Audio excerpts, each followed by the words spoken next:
Topic है miscellaneous photochemical reaction. इसमें हम पढ़ेंगे फोटोफ्राइज रीअरेंजमेंट रिएक्शन। ठीक है, तो ये जो फोटोफ्राइज रीअरेंजमेंट रिएक्शन होता है, ये जैसा कि आपके स्क्रीन में दिख रहा है, phenolic ester can be rearranged into both ortho and para acyl phenol। ये जो फोटोफ्राइज रीअरेंजमेंट होता है वो phenolic ester can be rearrange, इसमें फिनोलिक जो एस्टर होता है वो इसमें रीअरेंज होता है अर्थो या पैरा एसाइल फिनॉल में। ठीक है, this rearrangement could be carried out by heating the phenolic ester. इसको फिनोलिक एस्टर के साथ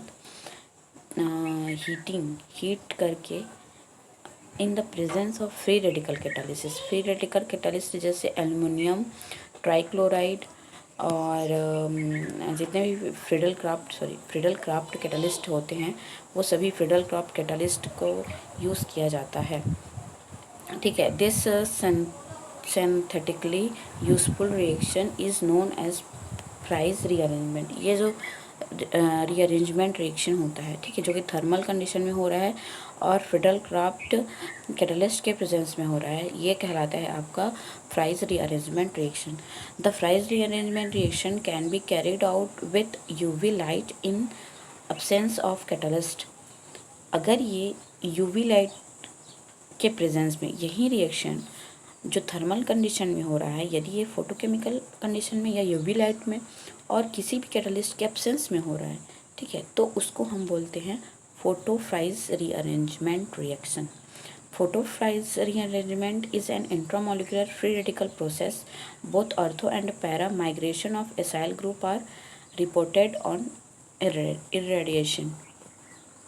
इसमें फ्रीडल क्राफ्ट फोटोफ्राइज रीअरेंजमेंट में एक इंट्रामोलिकुलर फ्री रेडिकल प्रोसेस होता है। मतलब इंट्रा मतलब जो एक ही मॉलिक्यूल में होता है, ठीक है, और बोथ अर्थो और para migration of acyl group are reported on irradiation. ये दोनों जो होते हैं, अर्थो और पैरा, जो प्रोडक्ट मिल रहे हैं वो इरेडिएशन के द्वारा होता है।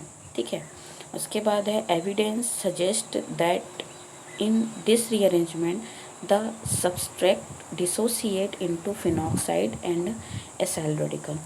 ठीक है, आगे इसको हम मैकेनिज्म में जब देखेंगे तो ये जो रिएक्शन होता है, ठीक है, ये ठीक है, तो फिनॉक्साइड एसाइल जो है आपका, ठीक है, वो उसमें फिनॉक्साइड और एसाइल आयन बनता है, रेडिकल बनता है, which combine with in the solvent cage to give both the product, जो कि आपस में कंबाइन होके हमको प्रोडक्ट देता है। ठीक है, ये मैकेनिज़्म नीचे दिया गया है। ठीक है, ये भी एक्सप्लेन हो जाएगा कि आपका जो ये आपका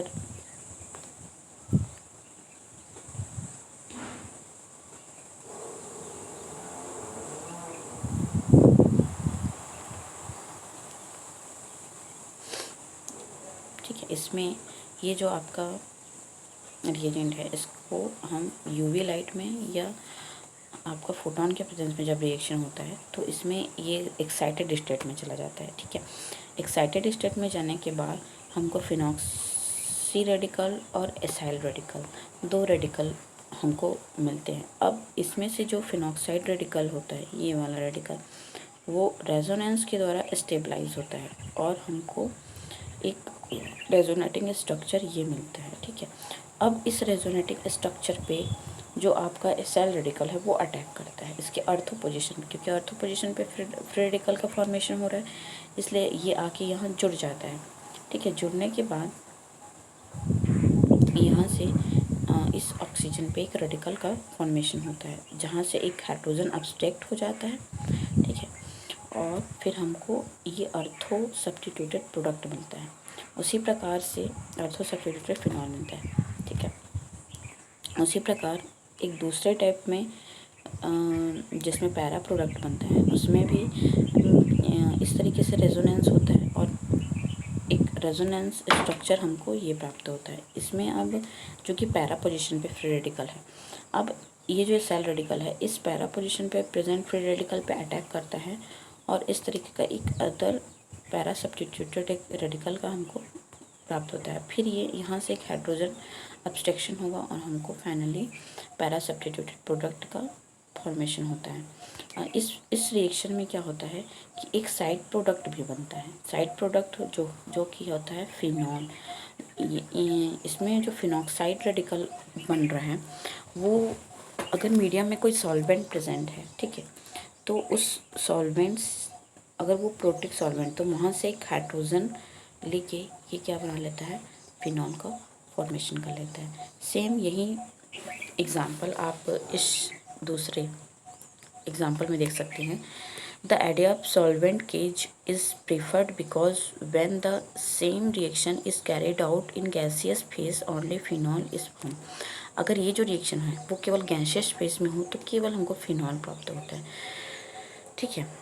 और फिनाइल एलाइल ईथर ये आपका है, आपका इसका नाम है फिनाइल एलाइल ईथर, ठीक है। Also give same arrangement as photolysis. जब इसका फोटोलिसिस किया जाता है तो सेम यही मैकेनिज्म फॉलो होगा, ठीक है। और हमको 3 प्रोडक्ट मिलते हैं, ठीक। एक अर्थो सब्स्टिट्यूटेड फिनॉल मिलता है, एक पैरा सब्स्टिट्यूटेड, एक फिनॉल ग्रुप, ठीक। तो ये आपका हो गया फिनॉल में। अब हम देखते हैं फोटोफाइज रीअरेंजमेंट ऑफ एनिलाइट्स। एनिलाइट्स में कैसा होता है? फोटोफाइज rearrangement of anilides obey the same mechanism as photo Fries rearrangement of phenyl Easter.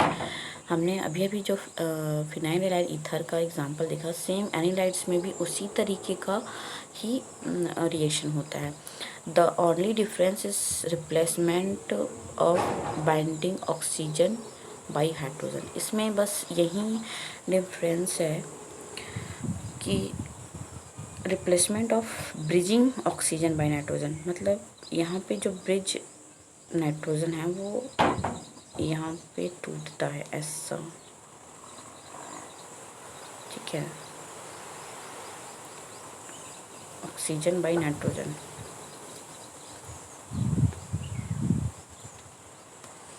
फिर है अगला रिएक्शन है आपका बार्टन रिएक्शन।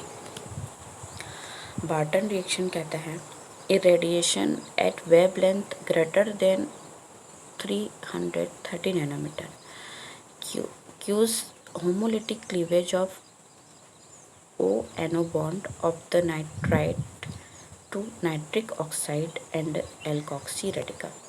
जो बॉर्टन रिएक्शन होता है उसमें क्या होता है कि फोटोन के प्रेजेंस में 330 नैनोमीटर के वेवलेंथ पे जब उसका होमोलिटिक बॉन्ड क्लीवेज होता है, किसका, O-NO बॉन्ड का, मतलब एक O पे रेडिकल आएगा, एक NO पे रेडिकल आएगा, होमोलिटिक बॉन्ड फिजन होगा और उससे हमको क्या मिलता है, एक एल्कोक्सी रेडिकल बनता है, एक नाइट्रिक ऑक्साइड रेडिकल का फॉर्मेशन होता है। The nitric oxide regenerate in the photolytic step can recombine with the new allyl radical to produce a nitroso alcohol. इसमें जो ये जो आपका एनो रेडिकल बना है, ठीक है, वो फोटोलिटिक के दौरान जो एनो रेडिकल बना है वो रिकम्बाइन होता है एक एलाइल रेडिकल से, ठीक है, और नाइट्रोसो अल्कोहल प्रोड्यूस करता है, जो कि which can be dimerized in the presence of protic solvent, जो भी प्रोटिक सॉल्वेंट के साथ डाइमराइज हो जाते हैं and also form a oxime, और एक ऑक्साइम बनाता है। The reaction involving migration of nitric oxide is known as Barton reaction. इसमें क्या होता है, नाइट्रिक ऑक्साइड का माइग्रेशन होता है, इसलिए इसको क्या कहलाते हैं, बार्टर रिएक्शन कहा जाता है। ये जो आपका नाइट्राइट्स है, ठीक है, नाइट्राइट, इसका फोटोन के प्रेजेंस में होमोलिटिक बॉन्ड फिजन होगा तो हमको एक एल्काइल एसाइल रेडिकल प्राप्त होगा और एक आपका नाइट्रिक ऑक्साइड रेडिकल प्राप्त होगा। अब ये नाइट्रिक ऑक्साइड रेडिकल है, इसको हमने थोड़ा मतलब जो एल्कोक्सी रेडिकल है इसको हमने थोड़ा फैला के लिख दिया, ठीक है। फैलाने के बाद ये आपका एल्कोक्सी रेडिकल इस तरीके का लिख दिया। अब यहाँ पे क्या होगा, हाइड्रोजन माइग्रेशन होगा, यहाँ से इस CH से बॉन्ड फिजन होगा और ये वाला हाइड्रोजन इस ऑक्सीजन के द्वारा एब्स्ट्रैक्ट कर लिया जाएगा, ठीक है। एब्स्ट्रैक्शन के बाद हमको एक इस तरीके का एल्काइल रेडिकल प्राप्त होता है। फिर इस एल्काइल रेडिकल जो बना है उस पर आपका होमोलिटिक बॉन्ड फिजन से बना नाइट्रिक ऑक्साइड रेडिकल होता है, वो इससे आके जुड़ जाता है। जुड़ने के बाद यहाँ पे टॉटोमराइजेशन होता है। टॉटोमराइजेशन कैसे होगा, यहाँ पे N डबल बॉन्ड O है, ठीक है, तो और यहाँ इस कार्बन से जुड़ा एक H है, ठीक है, तो ये जो H है वो जाएगा यहाँ, ठीक है, इस N के पास और इस डबल बॉन्ड के पास आ जाएगा नेगेटिव चार्ज, और ये हाइड्रोजन प्लस के रूप में इस ऑक्सीजन से जुड़ जाएगा। इस तरीके से हमको एक ऑक्साइम का फॉर्मेशन हुआ। अब जिसका हाइड्रोलिसिस कर दिया जाता है तो हाइड्रोलिसिस होगा यहाँ पे, ठीक है, इस पोजीशन पे होगा हाइड्रोलिसिस, इस डबल बॉन्ड पे, यहाँ पे आएगा O, यहाँ पे आएगा OH, तो हमको एक एल्डिहाइड प्राप्त हुआ, ठीक है, हाइड्रोलिसिस करने पर। अगर हम इस नाइट्रोसो कंपाउंड अल्कोहल को, ये आपका जो अल्कोहल बना है, ये क्या अल्कोहल है आपका, नाइट्रोसो अल्कोहल। इन नाइट्रोसो अल्कोहल को जब डाइनाइजेशन किया जाता है, मतलब इसी के दो मॉलिक्यूल आपस में क्या होते हैं, जुड़ जाते हैं, जुड़ने पर हमको एक नाइट्रोसो डाइमर का फॉर्मेशन होता है, ठीक है। तो इस तरीके से आपका ये जो रिएक्शन होता है, ये आपका बॉटन रिएक्शन कहलाता है। आज इस टॉपिक में बस इतना ही है। आप फोटोफ्राइज रीअरेंजमेंट और बॉटन रिएक्शन को अच्छे से पढ़िए, ठीक है, ध्यानपूर्वक। और आज के वीडियो में बस इतना ही। Thank you.